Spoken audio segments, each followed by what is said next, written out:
ধারা মোতাবেক, আমাদের সংবিধানের গণতন্ত্রের 30 অনুচ্ছেদ মোতাবেক চেয়ারম্যান অনেকটি বহিষ্কার করেন।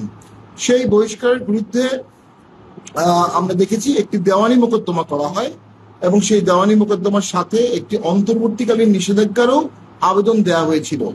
সেই অন্তর্বর্তী নিষেধাজ্ঞায় আবেদন ছিল যে বহিষ্কার করা হয়েছে সেটার বিষয়ে নিষেধাজ্ঞা, চেয়ারম্যান যেন সাংগঠনিক কার্যক্রম করতে না পারে সেটার জন্য নিষেধাজ্ঞা, পাশাপাশি বিশের ক যেন ব্যবহার করতে না পারে সেটার জন্য নিষেধাজ্ঞা।